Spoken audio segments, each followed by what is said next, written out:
Thank you, Bear. This workshop has been very, very wonderful. We enjoyed the tour last night, and we have invited 4 speakers to this workshop, thanks to Jose's efforts. And it's now time to introduce the last speaker, that is Tim Flohrer.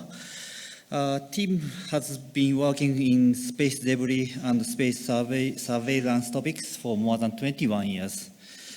Tim leads ESA's Space Debris Office since 2020. He's working for ESA's Space Situational Awareness Program and the Space Safety Program, and leads activities addressing the monitoring of space debris. In parallel, he is supporting operational collision avoidance activities for ESA and third-party missions, re-entry predictions, mitigation analysis, long-term predictions of space debris environment, and space debris risk assessment. Tim is ESA delegate to the IADC, where he is a deputy chair of Working Group 1, and also he is chairing the Working Group 2. I actually had a chance to have an enjoyable chat with Tim this morning. We actually found him at the last minute, and I learned that Tim worked at Timmerwald as an observer quite a long time ago, so he knows a lot about SLR and ILRS.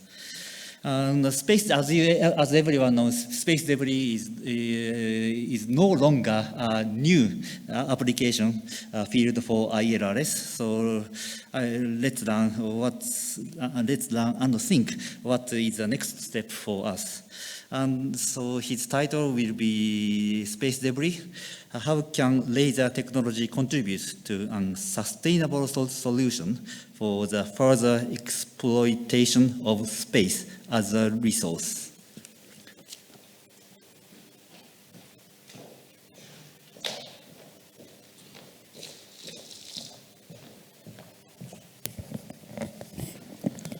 Yes, thank you, Toshi, for the nice introduction, and good morning, everyone. And I would like to cordially thank the organizers of this workshop of inviting me to present you some aspects on space debris. And yes, unfortunately, Toshi did not introduce to me as another colleague did some time ago. I will not mention it, and the introduction was, this is Tim, he's responsible for space debris. That is a bit not fully correct, I would say. Okay, let's get started.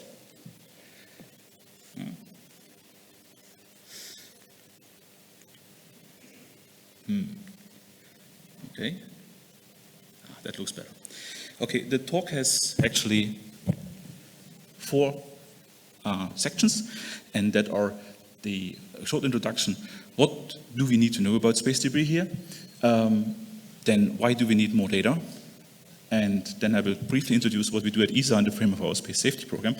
And then the main part of this talk is actually how we can work together, what are opportunities and challenges in the technology side for ranging to space debris. First of all, let me tell you, we are seeing fundamental changes today in orbit that are happening for a few years now. On the left-hand side, you see a diagram of the objects launched into LEO, the low Earth orbit, over the time. And you see we had about 100 objects added to LEO every year over decades. But now something has drastically changed. We are now launching more than 1,800 objects into LEO every year, and that's only LEO, and the predictions for that are that it stays like this. When we take the predictions of different analysts on the right-hand side, I put it for reference there, we see that the forecast is that we will have, comparing the 2010s and 2020 years, more than close to 500% increase of traffic there. And why that? It's because of the yellow part there, it's commercial satellites. These are now dominating by far the environment. And that comes with costs, because then it increases also the close approaches between active spacecraft, and we will hear more about this in the talk. A second trend is obvious. Now we are launching, we have a record number of launches, that is the peak at the right-hand side, but we also see that the number of objects per launch that are released are increasing. It's no longer the case like in the 70s or 80s where we had basically one satellite per launch. We are now having dozens or even hundreds of satellites that are released per launch, and this is definitely a drastic change. And it comes with a lot of challenges in identifying all these objects. We will hear more about this in a second. And that identification on the technology side is not solved sufficiently. It's creating a problem because here this diagram shows you how long it takes, and this is the arrow bar. The arrow bar is referring to the ratio of objects correctly identified after launch, and how long it takes is on the y-axis. You see it can take up to a year in some cases. And that is, of course, a problem because then they are not in the catalog and then they are not known and you cannot do something about it, you cannot avoid them, you just basically don't see them. And yeah, you are blind against these objects. And if you are blind, then you have the risk of colliding with them. We also have the risk of explosions of mistakes of the past, objects that we left behind. And these fragmentation events, as we call them, create debris, space debris. And space debris, just to bring you the definition, what it is, it's everything that is artificial or human-made and is in orbit and it's no longer functioning. Where does it come from? I said already, the sources are the launches that we did. Everything is traced back to our launch activities. But then I mentioned already two of the main sources for fragmentation, and fragmentations are collisions and explosions. More than 550 have happened in the history that we know of. Some of them created only 2 fragments that we can see. Some of them created thousands of fragments. And then there are some other sources for smaller objects, like solid rocket motor firings that produce slag and dust. And we also see leaking coolage, sodium, potassium of some systems. We have degrading surfaces, so that MLI, so foil is peeling off from the satellites after years. And this is all contributing to the problem. There are some ways to get rid of space debris. One of them is our atmosphere. This is very helpful. In the lower LEO, this atmosphere, due to the drag, takes out the objects and brings them to decay, uncontrolled decay. And you may remember, if you traveled maybe on Friday to Spain, there was even a closure of the airspace because of uncontrolled re-entry of a big upper stage. So you see the problem is getting real and also affecting day-to-day business of people who are not involved in space directly. There are some other perturbations that also help to bring objects to re-entry, and of course there is the way to actively take out the objects through active deorbiting or even returning them as it has been done with the space shuttle. Now we can track these objects, as I said, and this is called a catalog. And the evolution of this catalog object, you see, is always increasing. There was a little dent once, but in general it's always increasing. And there are some dedicated jumps, and these jumps are related to some major debris-creating events. And that were first an ESOC test, so the intentional destruction of satellites in 2007, and next time there was a large event last year, more or less exactly a year ago. And then there are events related to collisions, and there was one in 2009, that is the other jump that you can see here. And overall you see also the dark blue at the bottom, this is the increase of active objects, or payloads as we call them, that we have seen in the yellow bar before. Now, that is tracked, and tracked is everything larger than about a few centimeters in size. In LEO, this is 5 centimeters maybe. In the geostationary orbit, it's half a meter. And that you see on the right-hand side, breaking down this catalog where it's come from. We know about 32,000 objects today, larger than this threshold, and the vast majority are fragments, about 20,000. The active satellites are increasing. We have now 6,500, and about half of them is belonging to the SpaceX constellation. Then there's inactive satellites, spent rocket stages, mission-related objects, and everything like this. And that, if you compare this to the population of 1 centimeter objects, that's the pie in the middle, is only a small part of it. Because from our models, from statistical modeling, we know about 1 million objects that are not cataloged and should be there statistically. And if you compare this to the millimeter-sized objects, we know this must be about 130 million of those. Why worry? Well, all of those can create damage. The large ones, and you see this on the x-axis in logarithmic scale, once you hit one of those, you have an entire destruction of the satellite. We call it catastrophic collision. And it's catastrophic because it creates another cloud of fragments that can create another collision later on. Smaller objects will not destroy your satellite, but can render it unavailable. And that's why we also have to worry about those. And we in ESA had a case some years ago where we could witness the hit of a millimeter or a few millimeter sized particle who took out 5% of the power of a satellite. There are mitigation measures in place. It's not a known problem. Well, it is a known problem. It's not a new problem. And these mitigation measures have been internationally discussed and agreed and have found their way into standards. It's a question how well these are implemented. In some areas, unfortunately, not well enough. Main point is to avoid further explosions and collisions. You can do this by passivating your disposed objects. And you can also limit this by using better technologies for materials not to peel off.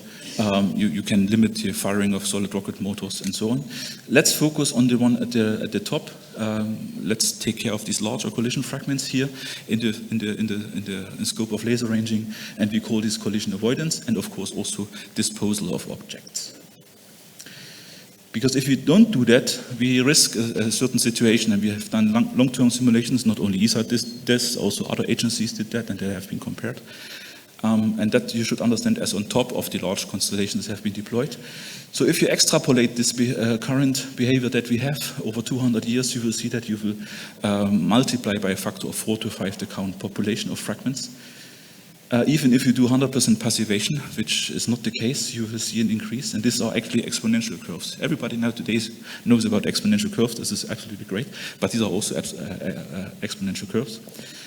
And even if you have a high success rate in post-mission disposal, so if you follow all the guidelines that are there of taking objects out of the environment correctly, use promptly in the graveyards or so on, then you still see an increase. The simulations have shown that you have to take out objects actively, and more than 5 of them per year, through what we call active debris removal, ADR. Because if you don't do that, we risk something that Donald Kessler predicted in the 70s in his first paper, that the use of certain regimes in orbit becomes too costly because of too many fragments there. So mitigation measures and avoidance actions are not fully followed there.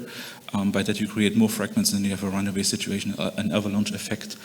And that is to be avoided. But unfortunately, our long-term simulations show that such a situation in some orbital regimes is about to settle in. So what can we do about this, and what can laser ranging do about this? Well, let's start first from taking space as a resource. As I said in the title of my talk, we have to bring sustainability aspects also to space. First of all, from the 3 points that are important here is that we have to monitor activities, and this is also expressed by the long-term sustainability guidelines that the UN issued. And also look into the compliance. And I could point you to some report that we do every year in ESA. And also we share our models for that publicly.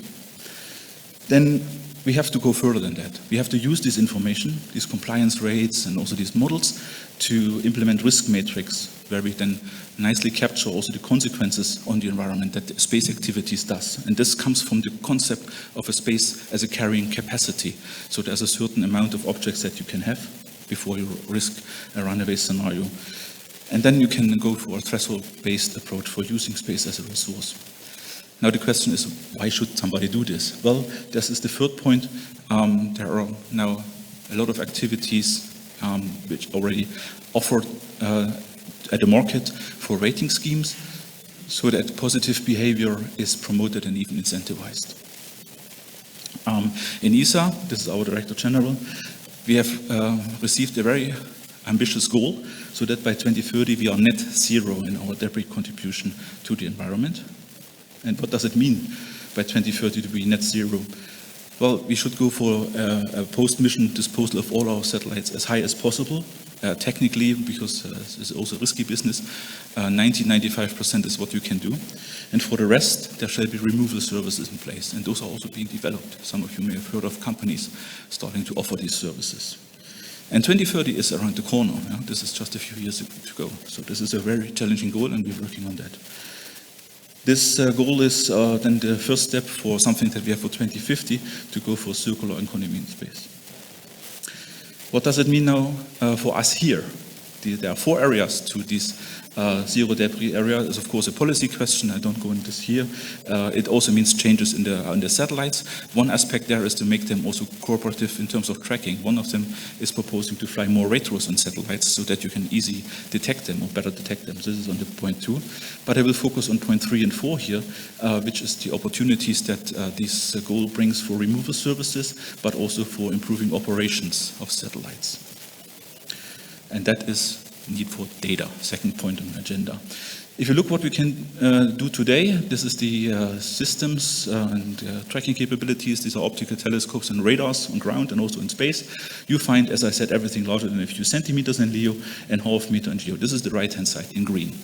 Then from statistical observations from impact detectors, we know pretty well also the micrometer environment, from sampling the environment. What we do not know is this gap in the middle, and you may remember the damage chart that I showed. These objects on the millimeter to centimeter regime can still render a satellite inactive and even create more fragments. So we have to get better in the detection threshold there. In ESA, what we do with this catalog that we get for the tracked objects, we do collision avoidance.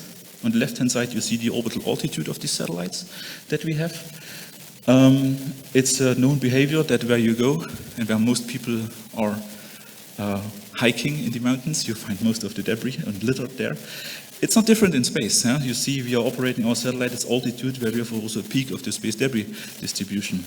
Interestingly enough, there's a lot of ILS targets also orbiting there, and you may have seen in your tracking efforts that sometimes these satellites maneuver because of what we call collision avoidance. These are not routine maneuvers. They come with a pre-warning of a day or so, yeah? And that's, I understand, also a problem for the predictions. On the right-hand side, you see the history of these objects in our collision avoidance service. This goes back to 2004 on the left-hand side. And so you see, we started with basically 2 objects covered, the famous ERS-2 and ENVIASat.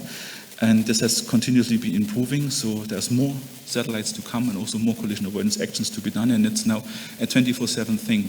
We have switched to a 24/7 service in order to cover all these needs, which, of course, you can understand is a significant cost issue for mission operations.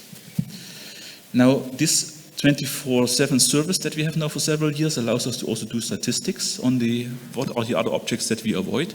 And I started my talk with introducing these massive changes that are happening in orbit, and we see them already in our statistics. When you compare the years there, and I encircle this in this red ellipse, is that these dark blue objects are now making 80% of our close approaches. And these are active satellites, and that is actually a massive game changer. If you do collision avoidance against a dead object, it's pretty clear who maneuvers. It's you. If you have 2 active satellites, then you have to start negotiating who does what. And you know the famous situation if you're walking on a sidewalk and somebody is approaching you. You both step left, you both step right, you both step left, and then you're standing nose to nose, and most times you're smiling. In orbit, this is not happening. So what we need is to automate this process and have standards for exchange. And it's an interesting observation that we are close to autonomous driving on ground by cars. We don't have autonomous spacecraft for that. So what's the trends there? Let me summarize this, and this is important for the challenges and opportunities that we come to in a second. This catalog of objects will be growing. There will be more and more providers of catalog services. One big issue there is the uncertainties. The use of catalogs today is limited by the uncertainties that the predictions from the catalog data bring. And here laser ranging can contribute a lot, and that we know already. So there is further increase of launch traffic, and both this large catalog and further increase of launch traffic will lead to a situation where we have multiple growing satellites. We also have more providers of such information. And that, of course, data fusion of multiple satellites comes to a lot of problems and interesting questions. If you have 2 catalogs, one catalog tells you move, and the other one tells you it's all fine. Which one do you trust? It's an interesting question. And one way to solve this is to on-demand improvement of the predictions from catalogs. And there are companies gearing up on that who provide these services. And these companies are going around and requesting also data provision on demand. It's not tracking everything. It's really tracking for precise identified events, enough data to give an opinion or an advice to a spacecraft operator on how to take action.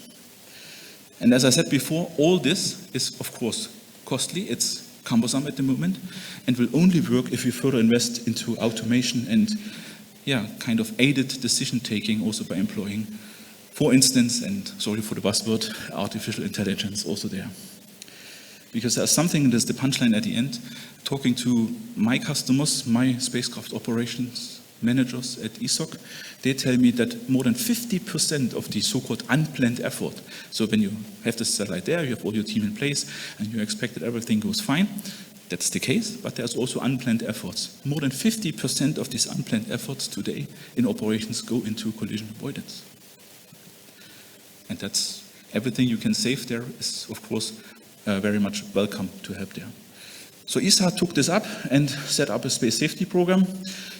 This is our infrastructure that we have in a wonderful blue sky scenario. You see a lot of things on ground. We have power lines, we have pipelines, we have traffic, and all of those are depending somehow on protection from what happens in space. And there are three things that could happen that we see here in another chart. We have space weather, our sun, sometimes is a bit unfriendly. And you may know that in the past there have been massive space weather events that if they would happen today, they could very much affect our infrastructure on ground. There is asteroids, they could hit ground. The dinosaurs are have been aware of that. And there is space debris, and space debris is what we are talking here today. But Space Safety Program is addressing all these three areas in it. So we have the following high-level goals: space weather early warning system for European users, early warning for asteroids, capability to deflect asteroids, and there is the DART mission that of NASA hit an asteroid a few weeks ago. ESA will follow with the Hera satellite and inspect the effect and measure precisely what did it do to the asteroid. There is then the market of space traffic management, where we need technologies and products. That's why we are here today. And there's on top of that, the zero debris policy that I introduced to you a second ago.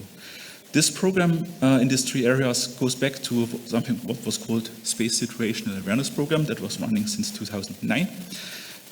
You see a bit of the funding there. You see the growing interest in that, also in the reflected funding. We have in 2 weeks from now the next high-level meeting where we are asking again for roughly doubled funding again for the next 3 years. So this is not all for the space debris. I mean, most of it is going to space weather mission to Lagrange point L5 called Vigil for the Hera mission, and also for active removal mission called Adrios, or implemented through Swiss company ClearSpace One. But there's also activities for space debris, and one of them is laser ranging and tracking, and I see this at the very last slide here. Now, what is in for you here? It's not the first time I'm here at the ILS workshop. You heard that I have been working on laser ranging for a few years. We have measurements in 2013. There was a paper by Georg Kirchner. Then it was very much featured by our technology program in 2018. In 2020, we had this first report on daylight observations. And today, we are at the point where operators are asked to provide laser ranging as a support to mission and also space logistics on demand. That is what is happening now, and that's why we should talk. And then in the future, we want to go to laser momentum transfer, and I'll tell you this in a second. You heard about our station in Sanya 1, which is a testbed at Tenerife. There are 2 talks here, and there's one thing I would like to highlight. First of all, even if it's meant to be a space debris laser, it's still a laser station. So there's a lot of commonalities here, and that's why I'm so excited to be here. Andrea introduced this to you, the telescope, the dome, the detector package in 2 wavelengths, and also the Passat laser that we have at the moment. But we will change this to a space debris ranging laser that you see here. We want to go for ranging to space debris. And then that means networking stations with other space debris lasers so that we can demonstrate that on-demand services for collision avoidance is possible. And as a next step, we want to prepare for momentum transfer, which is the following slide. And we also use this station for optical comms, as you heard from Andrea. Laser momentum transfer is a bit more futuristic. It's about taking the known effect that photon can induce a pressure on surfaces, and the resulting force, even if it's very, very small, only millimeter per second velocity change, is sufficient to increase the radial separation by 2 close approaching objects by a few tens of meters, and that's enough. And that would open the possibility that we nudge away lightweight debris objects out of the trajectory of large spacecraft so that we don't have to maneuver. We maneuver the debris. And that's something we have on our roadmap for 2030. At the moment we are at phase 0. I made reference to 2 studies, one of them with this team that's shown there under the lead of DLR Stuttgart, where we showed that you need 5 stations tracking network to reduce the collision risk by improving the uncertainties. And you would need one momentum transfer station in addition to do this LMT in the future. You have the papers there for reference. And the second one, we looked how this would be possible in space, and that's even more challenging. You would need at least 2 satellites with movable lasers, and that was also quite exciting, but it's at phase 0 level, and you have the relevant paper also there. Now, what's in for you? We have different, and in for us, working with on technologies. We see the following needs. We need to know about attitude and attitude motion from objects. And there's a lot of technologies coming, high-frequency lasers, photon counters, to assess this. And that helps us to assess it for different applications, like removal of objects, but also understanding risk situations. Second one is space traffic management, where they need to identify the objects. You remember this slide at the very beginning, where you saw this time that it takes until an object is in the catalog. Very simple stations, not complex ones, not scientific laser stations, simple stations are sufficient for that. And some regulators are really considering to make the use of retros recommended. That's great. But obviously, you immediately think, okay, what if the satellites have retros? Do we have enough on the ground to track them? And there are very small laser stations, as we know today, are sufficient to do that. And that is not competing with the scientific laser station. That is really a different topic. It's an add-on. It's parallel to that. And technology developments on this one side can easily spill over to the scientific stations as well, and also, I think, would help covering some of the operational costing issues. And there are some TRL activities in that regime that we are planning: daytime tracking, laser safety, and we have a list here what is coming in 23 already. So for you, when you're an ESA member state, maybe you are interested in that. Aircraft detection system, optical beacons, eye-safe lasers at 1550, multispectral applications, link acquisition, all these things are coming in the next years and already in the funding lines. And there's something that I also would like to point to, a talk that Thomas will give in this session, because laser stations are not to be seen in isolation. They work with other stations and they work with back-end systems, and for that we need something to coordinate these external sensors to a space surveillance system. We need something that acts as a proxy and also provides feedback to the laser stations on the data quality, on the data formats, and on the evaluation of biases. Something that you do in the space debris working in the ILS for years. This is inspired by that. But we also need that for space debris ranging. And the solution for that we are proposing and having on the test deployment is the expert center that Thomas will introduce in a second. Now, final slide that I promised. We have requested 4 million euros in 2 weeks and hope that they come for actually 4 main areas. Is further working with our Tenerife station in the idea to support further development of laser tracking and also starting in the first steps of momentum transfer. Tracking is to mature it and demonstrate that we have networking capabilities in space that we can hand over from one station. There are colleagues from GMV here who run this activity for us. It has just started. There are also colleagues from Digos here who are also involved in this with the upgrade for our Insania station hardware. Talk to them, please, or talk to me. Second one, we go for the phase AB1, which is the very first development phase after the feasibility for this momentum transfer. We have identified in the phase 0 with DLR together a lot of gaps that we need to address in the technology, but also in the policy side, and these need to be addressed before we can go further. That we will do. We will work on this reduction of uncertainties, which is the main issue now for collision avoidance. And we want that our member states use this Insania 1 station for trying out their tests, the technologies, and we can use this as a test bed. We have the idea of a maker space, if this tells you something. Finally, to summarize, we today live in a world where space-based applications are crucial for our daily life, and space debris is in the way of that, so we need to do something about this. It's a purely mankind-related problem. It's already a cost and safety issue to spacecraft operations. We use different technologies to observe them, and laser ranging is very rapidly emerging there, has a strong commercialization opportunity in mainly 3 areas: improvement to collision avoidance, attitude estimation in support of space logistics, and for object identification, like for regulator support. And this all has to be seen in the context of space debris mitigation and space traffic management with the goal of ensuring space sustainability. So the very near future is there. It's here today. You have seen the chart of the space traffic, how it's evolving. Technology will always be faster than policies, so that's why we need to advance, we need to continue pushing technology forward, and that's why I'm so happy discussing this with you in the ILS, because I think you're the expert on laser ranging. We can learn a lot from you, and I think we can also help you a bit from what we need and to bring our requirements up here in this forum.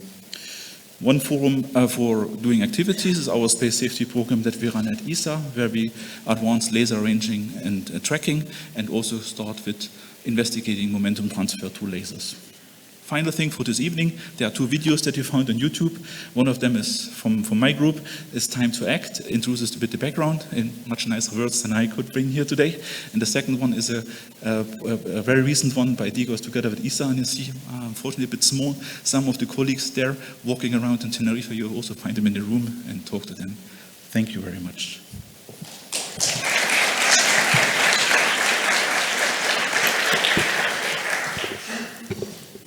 Thank you very much, Tim.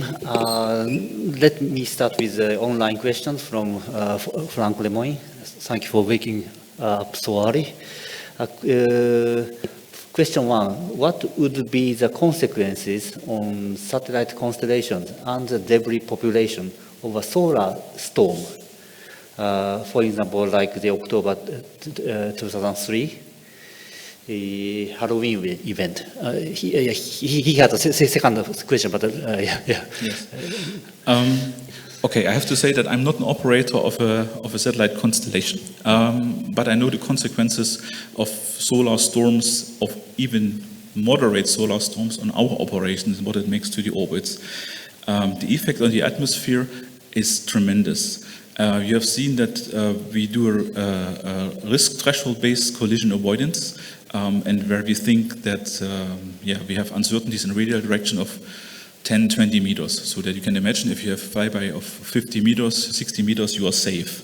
Now, a solar storm, when it sets in, even in moderate levels in low Earth orbit, can have lead over 24 hours to hundreds of meter distance. So you're actually blind. I'm sorry to say this that directly.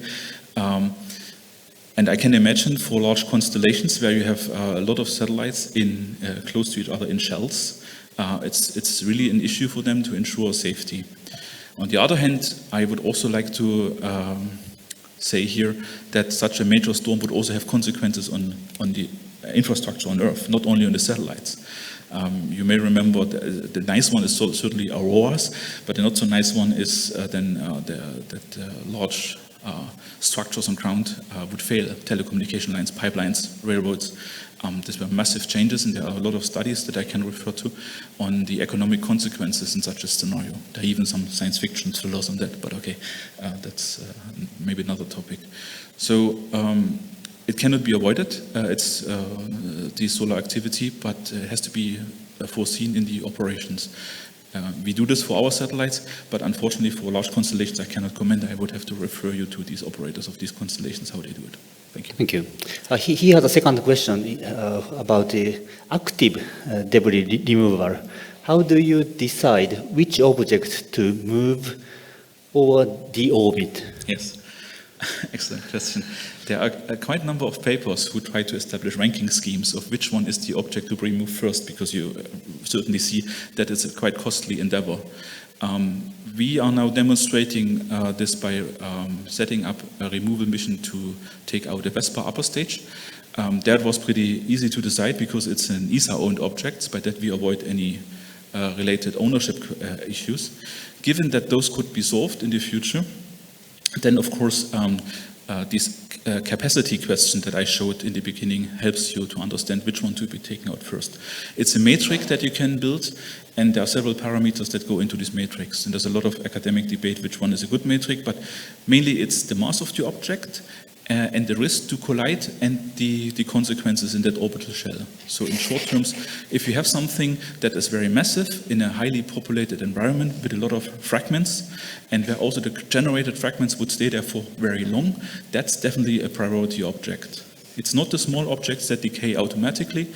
It's not objects that are in kind of empty areas of space, but something orbiting with some metric tons at 820 kilometers upper stage. That's something you can imagine from this capacity consideration consumes a lot of space as a resource, and that should be a priority. Thank you. There are two questions here.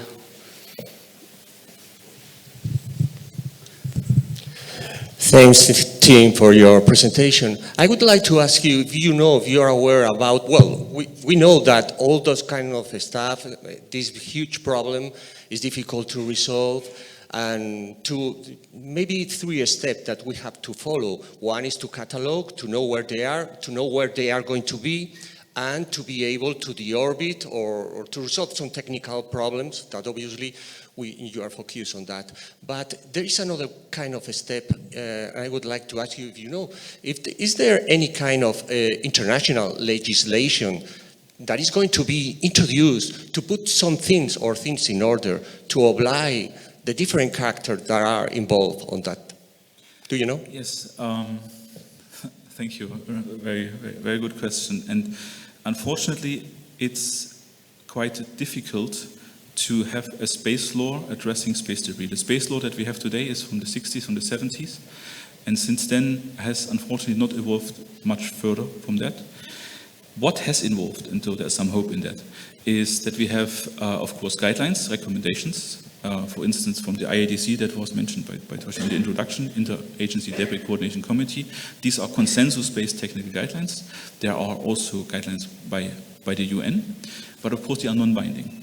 Now these guidelines find their way into technical standards, and those standards can be made applicable to space missions. They can also be made the baseline of national space law. So if you have national space law going to the same source of guidelines, then you have it compatible. Then you have a de facto international law, but it's not international law. The main problem is that trying to get consensus for a kind of an international treaty, you can imagine, is extremely difficult. And there was one point which I tried to address this a bit sneaky by saying that technology is always faster than the policy developments.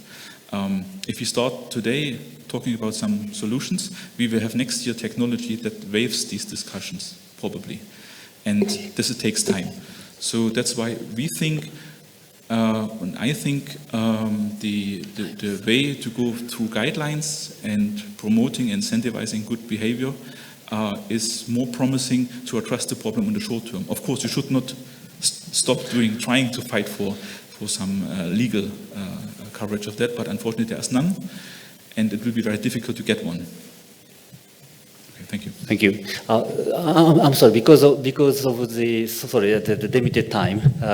Let us move on to the session 7. But thank you very much, team. Thank you very much.